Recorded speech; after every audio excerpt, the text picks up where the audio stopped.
Hello everyone, great to see you today. My name is Pastor Mag and welcome to Refill. Today we're going to be taking a look at Psalm chapter 19. So let's go ahead and read it, get into it, and just unpack it a little bit for today.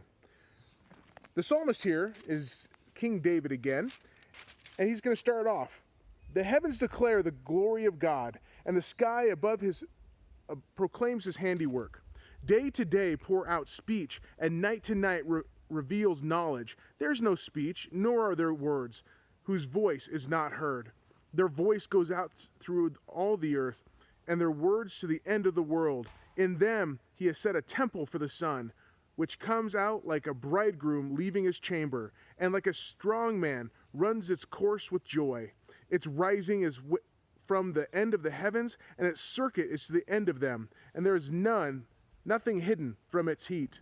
The law of the Lord is perfect, reviving the soul. The testimony of the Lord is sure, making wise the simple. The precepts of the Lord are right, rejoicing the heart. The commandments of the Lord is pure, enlightening the eyes. The fear of the Lord is clean, enduring forever. The rules of the Lord are true and righteous altogether. More to be desired are they than gold, even much more fine gold, sweeter than honey and drippings of the honeycomb. Moreover, by them is your servant warned. In keeping them there is great reward. Who can discern his errors? Declare me the innocent from the hidden faults. Keep back your servant also from presumptuous sins. Let them not have dominion over me.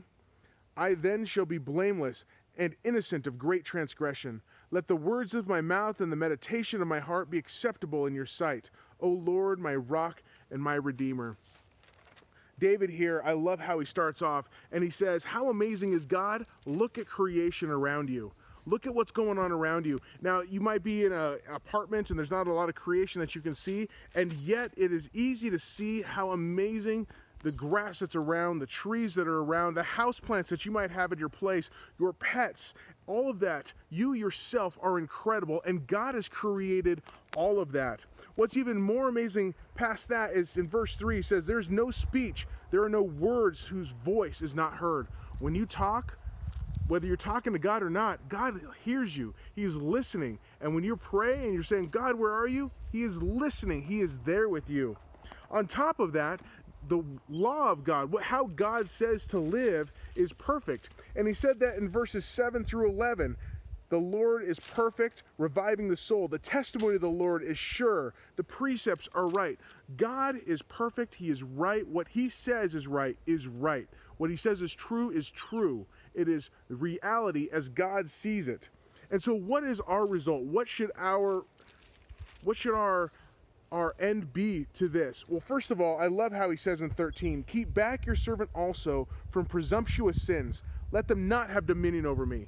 We should strive to live life according to God's ways, that sin would not have presumption over us. And instead, in 14, let the words of my mouth and the meditation of my heart be acceptable in your sight, O Lord, my rock and my redeemer. We find our hope, we find our strength in God, and we live according to the way he wants us to live, not the way that we think is right or the world around us thinks is right. And let's do that. Let's strive that our minds and our hearts are set on his things, not on what we want them to or what we don't want them to, but to strive on his things, that he would be glorified. Thanks for joining me for today's refill. Remember, we are meeting every Sunday in Custer, South Dakota at 10:10, or you can find us online at YouTube and you can watch us live there.